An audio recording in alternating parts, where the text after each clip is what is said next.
Hello students, standard 12 કેમેસ્ટ્રીની અંદર chapter number 5 માં આપણે અગાઉના લેક્ચરમાં અધિશોષણની ઘટનાની વાત કરી અને એમાં ખાસ કરીને ઘન અધિશોષક ઉપર જ્યારે વાયુનું અધિશોષણ થતું હોય એની માટે ફ્રુન્ડલિચ નામના વૈજ્ઞાનિકે જે કાંઈ સમજૂતી આપી એની ઉપર આપણે ડિસ્કશન કર્યું, જેને કહેવાય છે ફ્રુન્ડલિચ અધિશોષણ સમતાપી.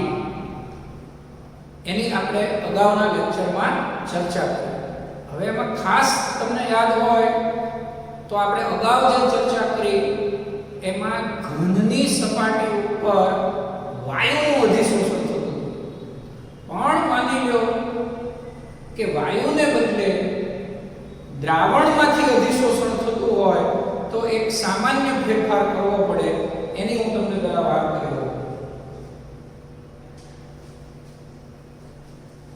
તો આપણે થોડોક ફેરફાર જે કરવો પડશે.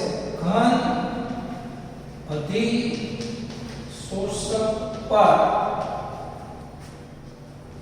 દ્રાવણમાંથી દ્રાવ્યનું અધિશોષણ.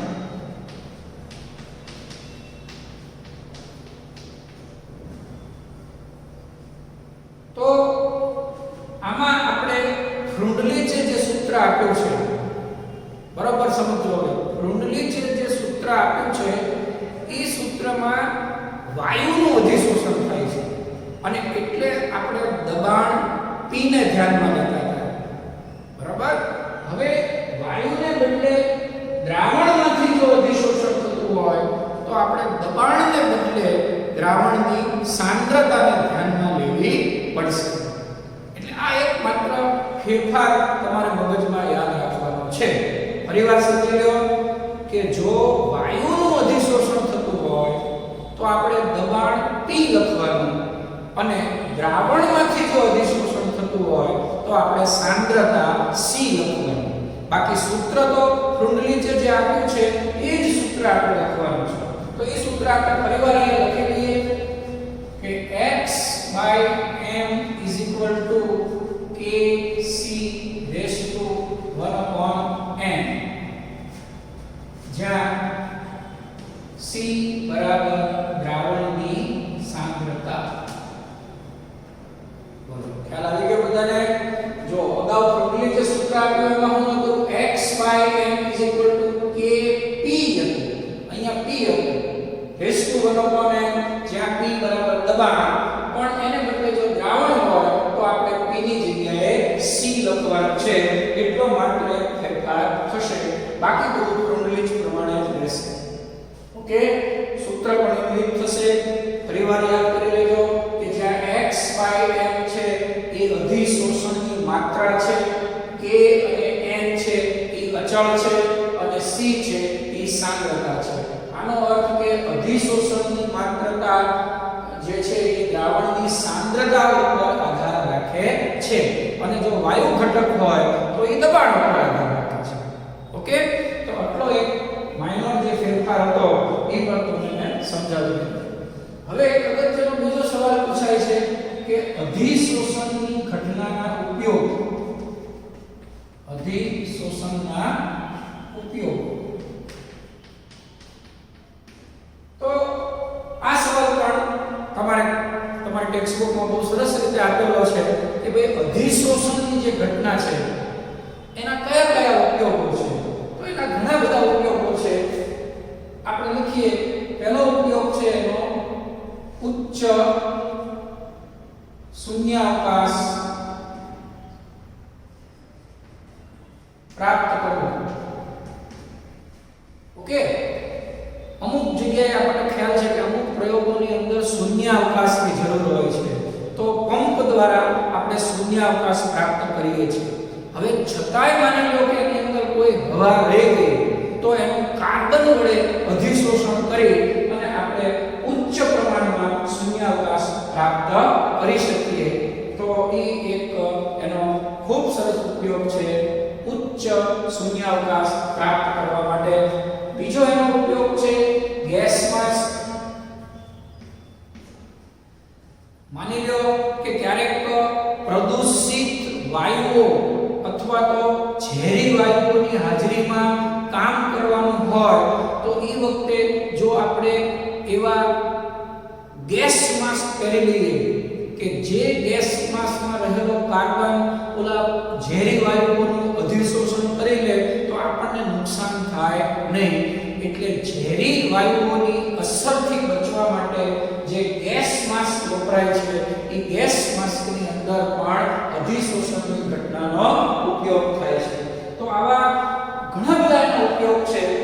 ત્રીજો ઉપયોગ છે એનો ભેજ મુક્ત બનાવવા માટે. ખાસ કરીને જે ઇલેક્ટ્રોનિક સાધનો હોય છે એ ઇલેક્ટ્રોનિક સાધનોની અંદર જો ભેજ હોય તો એ સર્કિટને નુકસાન પહોંચાડે છે. તો ત્યાં આગળ સિલિકા જેલનો ઉપયોગ થાય છે. સિલિકા જેલ એક એવો પદાર્થ છે કે જે ભેજનું અધિશોષણ કરી લે એટલે ઓલી સર્કિટને કોઈ નુકસાન થતું નથી. એટલે ઇલેક્ટ્રોનિક સાધનોને ભેજ મુક્ત કરવા માટે અધિશોષણની ઘટનાનો ઉપયોગ થાય. પછી રંગીન અશુદ્ધિઓને દૂર કરવા. રંગીન અશુદ્ધિને દૂર કરવા.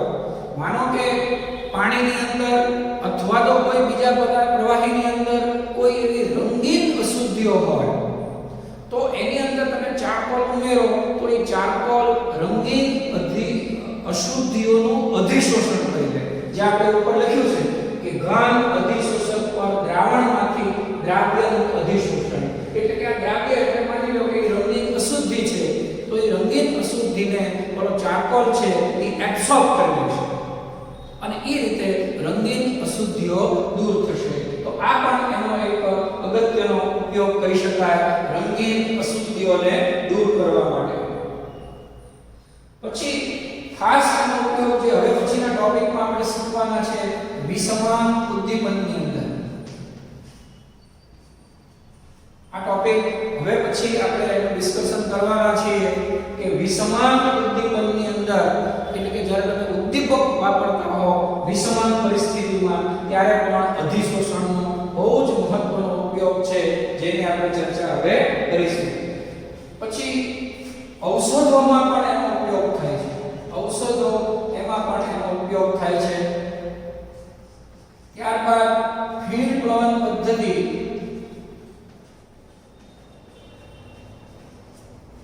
તમે કદાચ 10મા ધોરણમાં ભણી ગયા છો કે સલ્ફાઇડ યુક્ત કાચી ધાતુનું જ્યારે સંકેન્દ્રીકરણ કરવું હોય ત્યારે એમાં ફીણ પ્લવન પદ્ધતિનો ઉપયોગ થાય છે. અને આ ફીણ પ્લવન પદ્ધતિની અંદર ફીણ ઉત્પન્ન કરવા માટે આપણે પાઇન ઓઇલ જેવા તેલનો ઉપયોગ કરતા હોઈએ છીએ અને એ ફીણ છે એ ઓલી અશુદ્ધિઓ છે એનું શોષણ કરી લે છે. બરાબર. અને એના દ્વારા આપણે કાચી ધાતુનું પ્રમાણ વધારી શકીએ અથવા તો કાચી ધાતુમાંથી બિનજરૂરી અશુદ્ધિઓ છે એ ફીણ દ્વારા આપણે દૂર કરી શકીએ. તો એ ફીણ પ્લવન પદ્ધતિની અંદર પણ અધિશોષણની ઘટનાનો ઉપયોગ થાય છે. બીજો એવો એક મહત્વનો ઉપયોગ છે ક્રોમેટોગ્રાફી.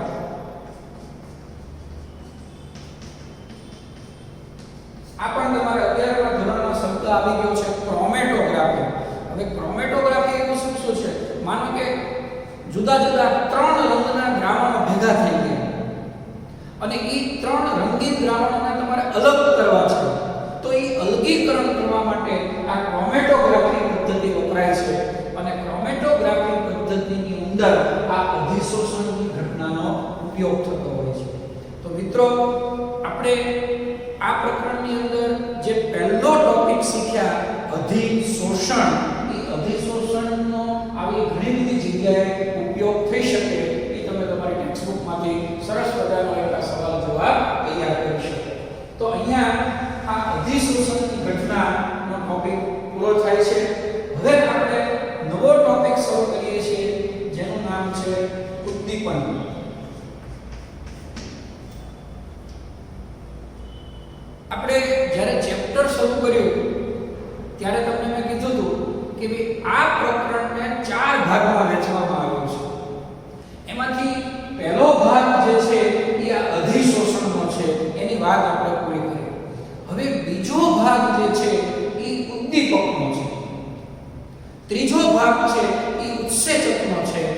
છેલ્લો ચોથો ભાગ છે એ કલિલનો છે. આમ આ પ્રકરણને આપણે 4 વિભાગમાં ડિસ્કસ કરવાનું છે. તો હવે ઉદ્દીપકની આપણે વાત કરીએ તો તમારામાંથી લગભગ બધાને ખબર હશે કે ભાઈ ઉદ્દીપક એટલે શું. ઉદ્દીપક એટલે શું તમારા અત્યાર સુધીમાં ઘણી જગ્યાએ ભણવામાં આવી ગયું હશે કે ઉદ્દીપક એક એવો પદાર્થ છે કે જે રાસાયણિક પ્રક્રિયાનો વેગ વધારે છે. બરાબર?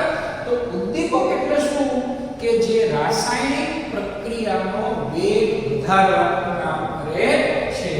તો ઉદ્દીપક એટલે પ્રક્રિયા વેગ વધારે. જે પદાર્થ પ્રક્રિયાનો વેગ વધારવા માટે વપરાય એને આપણે ઉદ્દીપક કહીએ છીએ. પણ એમાં ખાસ ધ્યાન રાખજો કે ઉદ્દીપક પોતે પ્રક્રિયામાં વપરાતો નથી. આપણે કોઈ પણ પ્રક્રિયા કરીએ ત્યારે જે પ્રક્રિયક હોય એનું નિપજમાં રૂપાંતરણ થાય, પણ ઉદ્દીપકમાં કોઈ ફેરફાર ન થાય. ઉદ્દીપકનું કામ છે માત્ર પ્રક્રિયા વેગ વધારવાનું અને પ્રક્રિયાને અંતે એ મૂળ સ્વરૂપે પાછો લાવવાનો. એટલે ઉદ્દીપકનામાં પોતાનામાં કોઈ ફેરફાર થતો નથી. દાખલા તરીકે તમે હેબર પદ્ધતિ ભણી ગયા તો હેબર પદ્ધતિની અંદર લોખંડનો ભૂક્કો ઉદ્દીપક તરીકે વપરાય છે. તો એ લોખંડના ભૂક્કાનું કામ શું છે કે એમોનિયા વાયુ ઉત્પન્ન થવાની જે પ્રક્રિયા છે એનો વેગ વધારે.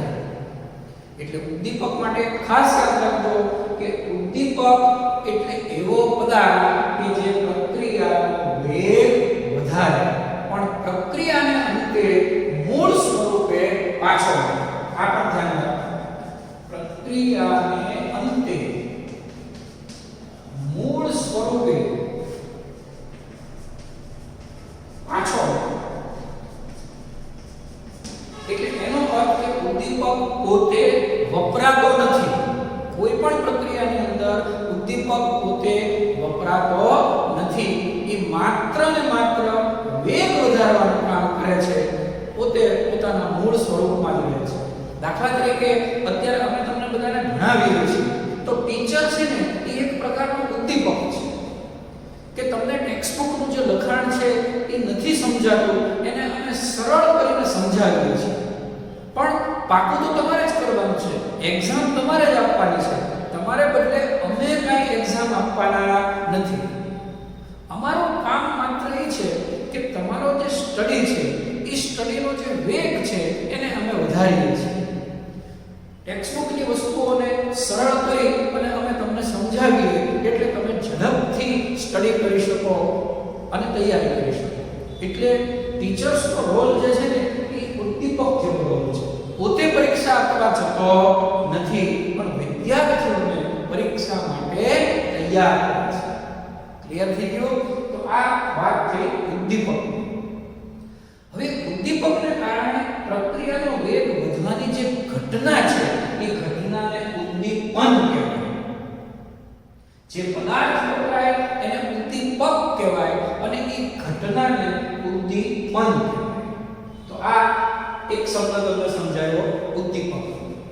બીજો એક શબ્દ આમાં આવે છે પ્રવર્ધક. કે પ્રવર્ધક એટલે શું? તો પ્રવર્ધક એટલે જે ઉદ્દીપકની સક્રિયતા વધારવાનું કામ કરે. ઉદ્દીપકની સક્રિયતા વધારવાનું કામ કરે એને પ્રવર્ધક કહેવાય. તો અમુક પ્રક્રિયાની અંદર ઉદ્દીપક તો વાપરવો જ પડે, પણ એ ઉદ્દીપક જે છે એની ક્ષમતા વધારવા માટે વળી પાછું એક પદાર્થ એની સાથે મૂકવામાં આવે જેને પ્રવર્ધક કહેવાય. દાખલા તરીકે હેબર પદ્ધતિની અંદર લોખંડનો ભૂક્કો છે એ ઉદ્દીપક છે. ખ્યાલ રાખજો, લોખંડનો ભૂક્કો એ ઉદ્દીપક છે, પણ લોખંડના ભૂક્કાની સાથે સાથે Al2O3 અને K2O એટલે કે એલ્યુમિનિયમ ઓક્સાઇડ અને પોટેશિયમ ઓક્સાઇડ જે વપરાય છે એ બંને પ્રવર્ધક.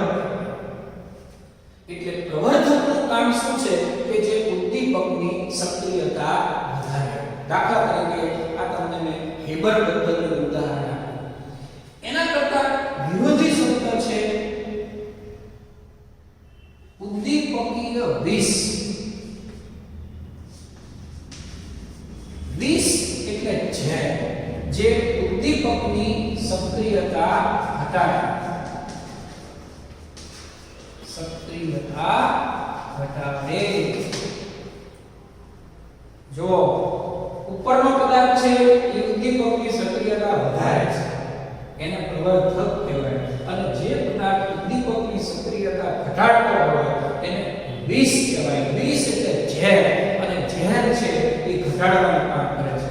અમુક પ્રક્રિયાની અંદર માની લો કે આર્સેનિકની અશુદ્ધિ હોય તો એવું જોવા મળ્યું છે કે આર્સેનિકની અશુદ્ધિને કારણે ઉદ્દીપક જે વેગ વધારવાનું કામ કરે છે એ પૂરી સારી રીતે કરી શકતો નથી, અને એટલે એ આર્સેનિક જે છે એને ઉદ્દીપકીય વિષ. ઓકે, તો આ ત્રણ શબ્દો જે મેં તમને આપ્યા એ ત્રણ શબ્દો ઉદ્દીપક સાથે સંકળાયેલા છે. તો ફરી એકવાર જોઈ લેજો. ઉદ્દીપક એટલે જે વેગ વધારે, પ્રક્રિયાને અંતે મૂળ સ્વરૂપે પાછો મળે એનું નામ ઉદ્દીપક. આ ઘટનાનું નામ ઉદ્દીપન. પ્રવર્ધક એટલે જે ઉદ્દીપકની સક્રિયતા વધારે, એની ક્ષમતા વધારે. વિષ એટલે કે ઝેર, ઝેર એટલે કે જે ઉદ્દીપકની સક્રિયતા ઘટાડે.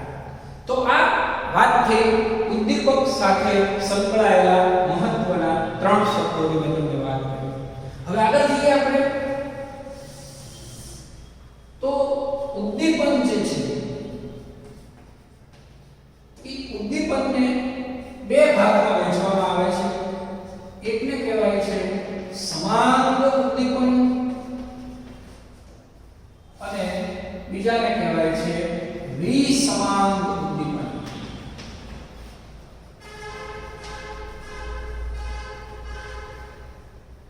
તો આ ઉદ્દીપનના બે પ્રકાર થઈ ગયા, સમાંગ ઉદ્દીપન અને વિસમાંગ ઉદ્દીપન.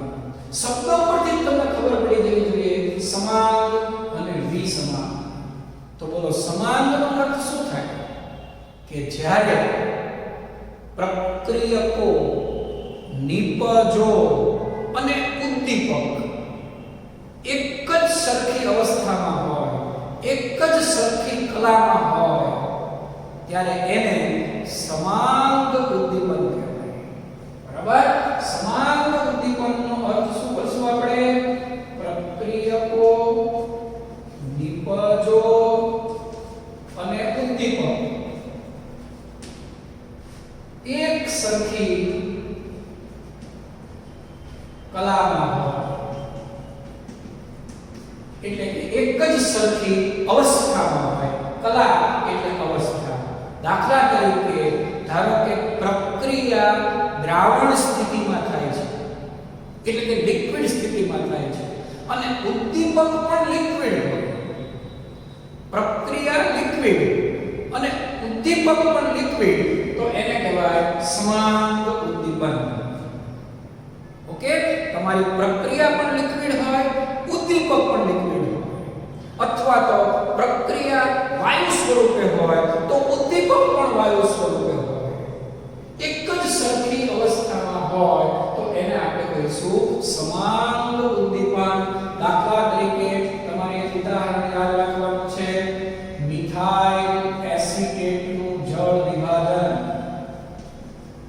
મિથાઇલ એસિટેટનું જળ વિભાજન HCl ની હાજરીમાં કરવામાં આવે છે. આ કહેવાય મિથાઇલ એસિટેટ. એટલે તમે જળ વિભાજન કરો HCl એટલે હાઇડ્રોક્લોરિક એસિડ ની હાજરીમાં, તો આમાંથી તમને એસિટિક એસિડ અને મિથેનોલ મળશે.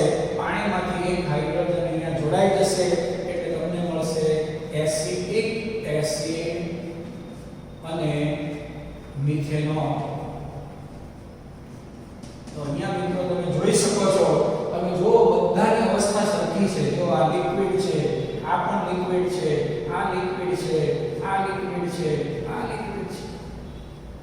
મિથાઇલ એસિટેટનું જળ વિભાજન આ હાઇડ્રોક્લોરિક એસિડનો H+ છે એ ઉદ્દીપકનું કામ કરે છે તો આ બધાની અવસ્થા એક સરખી છે જોઈ લો તમે દરેકની અવસ્થા એક સરખી હોય લિક્વિડ તો બધા લિક્વિડ હોય સોલિડ તો બધા સોલિડ હોય ગેસ તો બધા ગેસ હોય આમ દરેકની અવસ્થા સરખી હોય તો આપણે એને કહીએ છીએ સમાંગ ઉદ્દીપન એક ઉદાહરણ તમારે ખાસ યાદ રાખવું જરૂરી છે ઓકે તો આ વાત થઈ સમાંગ ઉદ્દીપનની હવે વિસમાંગ ઉદ્દીપનની વાત કરીએ તો વિસમાંગ ઉદ્દીપન કોને કહેશો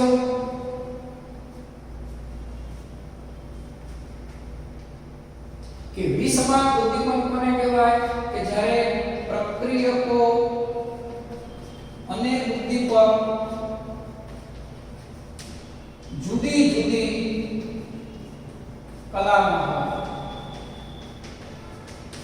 તો એને આપણે કહીશું વિસમાંગ ઉદ્દીપન અહીંયા આપણે લખ્યું છે એક સરખી કલા અહીંયા આપણે લખ્યું છે જુદી જુદી કલા એટલે મેં તમને કીધું એમ પ્રક્રિયા વાયુ સ્વરૂપે હોય અને ઉદ્દીપક ઘન સ્વરૂપે હોય તો એને વિસમાંગ ઉદ્દીપન કહેવાય દાખલા તરીકે આનું ખૂબ જાણીતું ઉદાહરણ છે હેબર પદ્ધતિ N2 ગેસ વત્તા 3H2 gas in presence of Fe solid gives 2NH3 gas તો અહીંયા તમે જોઈ લો કે આ પ્રક્રિયકો અને નિપજો ગેસ અવસ્થામાં છે જ્યારે ઉદ્દીપક છે એ ઘન અવસ્થામાં છે ઓકે અહીંયા બધાની અવસ્થા સમાન છે એટલે સમાન ઉદ્દીપન અહીંયા બધાની અવસ્થા સરખી નથી પણ જુદી જુદી છે ગેસ અને સોલિડ એટલે એને કહેવાય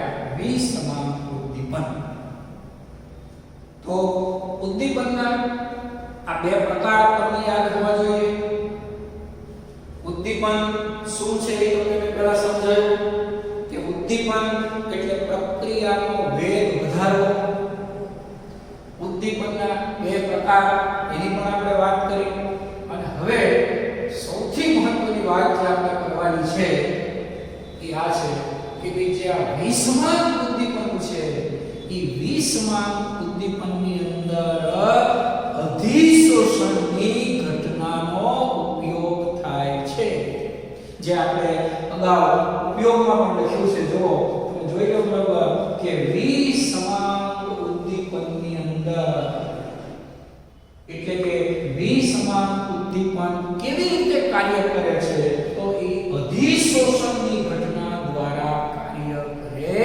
છે એટલે આ સવાલ જવાબ તમારે બધાએ ખાસ તૈયાર કરવાનો છે મિત્રો આ સવાલ ખાસ તૈયાર કરજો કે વિસમાંગ ઉદ્દીપનમાં અધિશોષણનો ઉપયોગ વિસમાંગ ઉદ્દીપનમાં અધિશોષણનો ઉપયોગ અથવા તો અધિશોષણનો સિદ્ધાંત સમજાવો આ પ્રશ્ન તમારે બધાએ ખાસ તૈયાર કરવાનો છે વિસમાંગ ઉદ્દીપનમાં અધિશોષણનો ઉપયોગ અથવા તો અધિશોષણનો સિદ્ધાંત સમજાવો ઓકે તો મિત્રો આમાં આ સમજાવવા માટે મૂળભૂત બે પ્રકારના સિદ્ધાંતો છે વિસમાંગ ઉદ્દીપનને સમજાવવા માટે એક છે જૂનો સિદ્ધાંત અને બીજો છે મધ્યવર્તી સંયોજનના નિર્માણનો સિદ્ધાંત તો મિત્રો આ વિસમાંગ ઉદ્દીપન સમજાવવા માટે જૂનો સિદ્ધાંત એવું કહેતો હતો કે ઉદ્દીપકનું કામ શું છે તો કે ઉદ્દીપક છે એ ઉદ્દીપકની સપાટી ઉપર વાયુરૂપ પ્રક્રિયકોનું અધિશોષણ થાય છે જોઈ લો બરાબર જો આ વિસમાંગ ઉદ્દીપન એટલે શું તો કે પ્રક્રિયકો વાયુ સ્વરૂપે હોય સમજો બરાબર પ્રક્રિયકો વાયુ સ્વરૂપે હોય અને ઉદ્દીપક પોતે ઘન સ્વરૂપે હોય. એટલે આ ઉદ્દીપક શું કરશે તો કે ઉદ્દીપક પોતાની સપાટી ઉપર આ વાયુના અણુઓનું અધિશોષણ કરશે. ઓકે, તો આ વસ્તુ બરાબર ધ્યાન રાખજો કે ઉદ્દીપકની સપાટી ઉપર વાયુરૂપ પ્રક્રિયકોનું અધિશોષણ થાય છે અને એ અધિશોષણને કારણે પ્રક્રિયા વેગ જે છે એ વધે છે. શું કામ? તો તમે અગાઉ શીખી ગયા કે અધિશોષણ છે ને એ ઉષ્માક્ષેપક ક્રિયા છે અને ઉષ્માક્ષેપક ક્રિયા હોવાને કારણે ઉષ્મા ઉત્પન્ન થશે અને એ જે ઉષ્મા ઉત્પન્ન થશે એ પ્રક્રિયાનો વેગ વધારશે. એટલે આ જે જૂનો સિદ્ધાંત છે એ જૂનો સિદ્ધાંત આપણને કહે છે કે ભાઈ એમાં અધિશોષણની ઘટનાનો ખૂબ મહત્વનો ઉપયોગ થાય છે. વિસમાન ઉદ્દીપનમાં અધિશોષણની ઘટનાનો ઉપયોગ થાય છે. એટલે આપણે લખવાનું કે ભાઈ ઉદ્દીપકની સપાટી ઉપર પ્રક્રિયકના વાયુરૂપ અણુઓનું અધિશોષણ થાય છે અને એને કારણે પ્રક્રિયાનો વેગ વધે છે. તો વિસમાન ઉદ્દીપક સમજાવવા માટે એક આ જૂનો સિદ્ધાંત આ રીતે કામ કરે છે. બીજો એક સિદ્ધાંત જે છે એ છે મધ્યવર્તી સંયોજનના નિર્માણનો સિદ્ધાંત.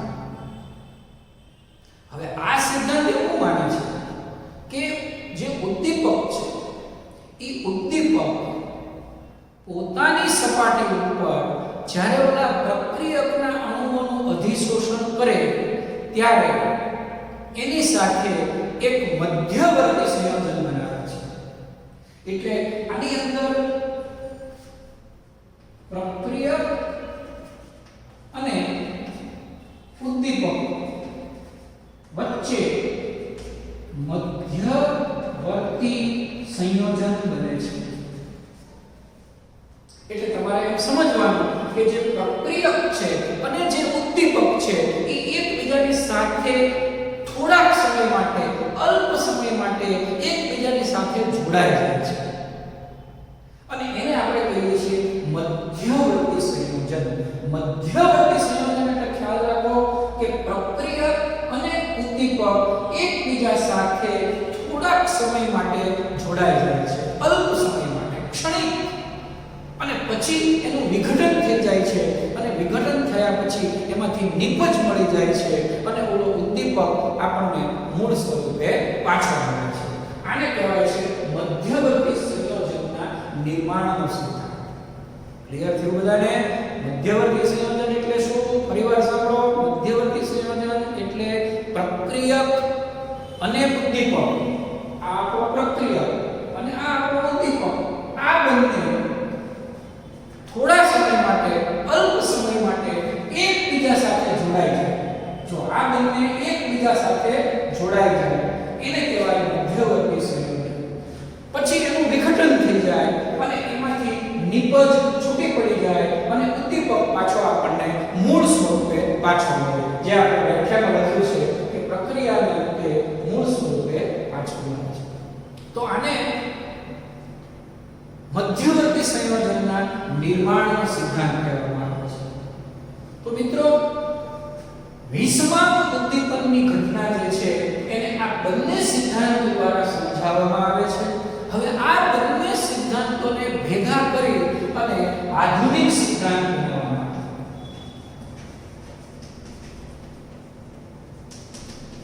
આ આધુનિક સિદ્ધાંતની અંદર બંને સિદ્ધાંતોનું સંયોજન કરવામાં. આધુનિક સિદ્ધાંત એટલે એની અંદર આ બંને સિદ્ધાંતોને ભેગા કરી દેવામાં આવ્યા અને બંને સિદ્ધાંતોને ભેગા કરી અને 5 સ્ટેપ એના જે લખેલા છે તમારી બુકમાં, એ 5 સ્ટેપ પ્રમાણે તમે આ આધુનિક સિદ્ધાંત સમજાવી શકો. તો આ 5 તબક્કાઓ જે લખેલા છે એ એના 5 તબક્કા આપણે ખાસ ધ્યાન રાખવાના છે. એમાંથી પહેલો તબક્કો જે છે ઉદ્દીપકની સપાટી ઉપર પ્રક્રિયકના અણુઓનું પ્રસરણ. એટલે સૌથી પહેલું એ લોકો એમ કહે છે કે આ ઉદ્દીપક છે જે એ ઉદ્દીપકની સપાટી ઉપર આ પ્રક્રિયકના અણુઓનું પ્રસરણ કરે છે. ઓકે, એટલે પહેલો તબક્કો પ્રક્રિયકોનું પ્રસરણ. હું માત્ર ટૂંકમાં લખું છું, આખા વાક્યો તમારે ટેક્સ્ટ બુકમાંથી લખવાના છે. પહેલો તબક્કો ઉદ્દીપકની સપાટી ઉપર પ્રક્રિયકોના અણુઓનું પ્રસરણ. એટલે આપણે આમાં સમજવાનું કે પ્રક્રિયકના અણુઓ છે એનું આ ઉદ્દીપકની સપાટી ઉપર પ્રસરણ થાય છે. સમજાઈ ગયું બધાને? પછી પ્રસરણ થયા પછી બીજો તબક્કો આવે છે પ્રક્રિયકોનું અધિશોષણ.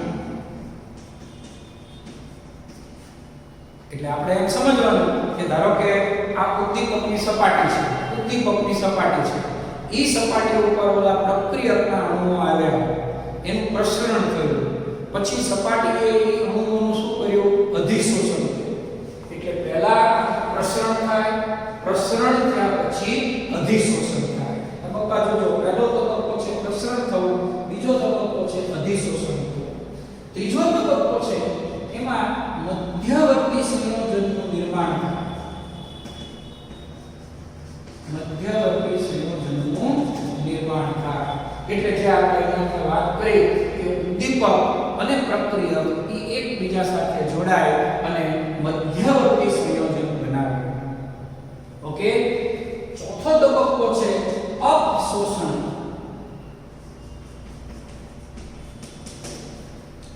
અપશોષણ એટલે તમને ખ્યાલ છે દૂર થવું. ઓકે, એટલે કે નિપજ છે બની, જો આ જે નિપજ બની એ ઉદ્દીપકની સપાટી ઉપર દૂર થશે. નિપજ જે બની એ ઉદ્દીપકની સપાટી ઉપરથી દૂર થશે. જો પહેલા શું થયું? પ્રક્રિયકનું પ્રસરણ થયું, પછી પ્રક્રિયકનું અધિશોષણ થયું, પછી પ્રક્રિયક સાથે મધ્યવર્તી સંયોજન બન્યું, પછી નિપજ દૂર થઈ એટલે કે નિપજનું અપશોષણ થયું. એટલે કે નિપજ દૂર થઈ અને પછી નિપજના અણુઓનું સપાટી ઉપરથી દૂર થવું એટલે કે પ્રસરણ થવું. અને પાંચમો તબક્કો છે નિપજનું પ્રસરણ થવું. એટલે કે ઉદ્દીપકની સપાટી ઉપરથી પછી નિપજ જે છે એ દૂર થઈ જાય છે, પ્રસરણ પામી જાય છે અને એ રીતે આપણને નિપજ અલગ મળી જાય છે અને ઉદ્દીપક મૂળ સ્વરૂપે પાછો મળે છે. તો મિત્રો આ પાંચ તબક્કા જે છે એ તમારે બધાએ તમારી ટેક્સ્ટ બુકમાંથી ખાસ સમજીને તૈયાર કરવાની છે. ઓકે, પાંચે પાંચ તબક્કાને આપણે સામાન્ય રીતે એક સાથે સમજવા હોય તો આપણે એમ કહી શકીએ કે દાખલા તરીકે આ ઉદ્દીપક છે, આ ઉદ્દીપક છે તો એ ઉદ્દીપક ઉપર પ્રક્રિયકોનું પ્રસરણ થાય, ત્યારબાદ અધિશોષણ થાય. ઓકે, ત્યારબાદ મધ્યવર્તી સંયોજન બને. આ ટૂંકમાં સમજીએ કે પ્રસરણ પ્રક્રિયકનું થયું, અધિશોષણ થયું, મધ્યવર્તી સંયોજન બન્યું, મધ્યવર્તી સંયોજન બન્યા પછી નિપજનું અપશોષણ થયું અને નિપજનું પ્રસરણ થયું. તો આ રીતે આ પાંચે પાંચ તબક્કા તમે આ રીતે સમજી શકો કે આ પ્રમાણે તમને નિપજ મળી જશે અને ઉદ્દીપક છે એ મૂળ સ્વરૂપે રહેશે. ઉદ્દીપકમાં કોઈ ફેરફાર થતો નથી. તો વિસમાન ઉદ્દીપકના અધિશોષણનો સિદ્ધાંત આ પાંચ તબક્કા દ્વારા આપણે સમજાવીએ છીએ અને એ પાંચ તબક્કા જે લખ્યા એમાં આ બંને સિદ્ધાંતનો સમન્વય થઈ જાય છે. તો આ એક વાત તમને અગત્યનો સવાલ જવાબ એને કરી. છેલ્લી વાર ઉદ્દીપકની અંદર એક નાનો એવો મુદ્દો આપેલો છે, આકાર વર્ણનાત્મક ઉદ્દીપક. હવે આકાર વર્ણનાત્મક ઉદ્દીપક એટલે શું? કેટલાક ઉદ્દીપકો છિદ્રાળુ રચનાવાળા હોય છે, એની અંદર નાના નાના છિદ્રો હોય છે, એ છિદ્રોની ચોક્કસ સાઇઝ હોય છે, અને એટલે આવા ઉદ્દીપકો અમુક ચોક્કસ સાઇઝના અણુઓનું જ શોષણ કરી શકે છે, અને માટે આવા ઉદ્દીપકોને આકાર વર્ણાત્મક ઉદ્દીપક કહેવામાં આવે છે. ફરીવાર, જે ઉદ્દીપક છિદ્રોની સાઇઝ, જે ઉદ્દીપક તેમાં રહેલા છિદ્રોની સાઇઝ અને પ્રક્રિયકના અણુઓની સાઇઝ ઉપર આધાર રાખતા હોય એવા ઉદ્દીપકને આકાર વર્ણાત્મક ઉદ્દીપક કહેવામાં આવે છે. દાખલા તરીકે તમારી બુકમાં આપ્યો છે જીઓલાઇટ. તો એ જીઓલાઇટ છે એ એક આકાર વર્ણાત્મક ઉદ્દીપક છે. આકાર વર્ણાત્મક એટલે છિદ્રાળુ રચના ધરાવતો ઉદ્દીપક છે. બુકમાં એવું લખ્યું છે કે એની મધપુડા જેવી રચના છે, અને એ જીઓલાઇટ પોતાના સપાટી ઉપરના જે છિદ્રોની સાઇઝ છે એ સાઇઝ વાળા અણુઓનું શું કરે છે, એ અધિશોષણ કરે છે. તો આ એક શબ્દ પણ ખાસ તમે તૈયાર કરજો, આકાર વર્ણાત્મક ઉદ્દીપક. દાખલા તરીકે જીઓલાઇટ. જીઓલાઇટના પણ ઘણા બધા પ્રકાર હોય છે. એમાંથી આપણે એમસીક્યુ માટે એક ખાસ યાદ રાખવાનું, જે ટેક્સ્ટ બુકમાં લખ્યો છે ZSM5. તો આ આપણી ટેક્સ્ટ બુકની અંદર લખેલો જે ઉદ્દીપક છે ZSM5. આ ZSM5 નામનો જીઓલાઇટ છે. આ એક પ્રકારનો જીઓલાઇટ છે. જીઓલાઇટ માટે આ Z લખેલો છે, અને આ SM છે એ એના છિદ્રોની સાઇઝ બતાવે છે 5. તો આ ZSM5 નંબરનો જે જીઓલાઇટ છે એ પેટ્રો રસાયણની અંદર વપરાય છે. એટલે કે આલ્કોહોલમાંથી ગેસોલિન અથવા તો પેટ્રોલ બનાવવા માટે, આલ્કોહોલમાંથી પેટ્રોલ બનાવવા માટે આ ZSM5 નામના ઉદ્દીપકનો ઉપયોગ થતો હોય છે, જેને આકાર વર્ણાત્મક ઉદ્દીપક કહેવામાં આવે છે. તો મિત્રો, આજે તમને ત્રીજા લેક્ચરની અંદર મેં ઉદ્દીપક વિશે વિસ્તૃત માહિતી આપી. હવે તમે તમારી ટેક્સ્ટ બુકમાંથી જોઈ, આ વિડિયો લેક્ચર જોઈ, અને એને આધારે તમે તમારી નોટ, સવાલ જવાબ તૈયાર કરી શકશો. નેક્સ્ટ લેક્ચરમાં પાછા એક નવા ટોપિક સાથે આપણે મળશું. ત્યાં સુધી સ્વસ્થ રહો, મસ્ત રહો અને સતત તૈયારી કરતા રહો. Wish you best of luck.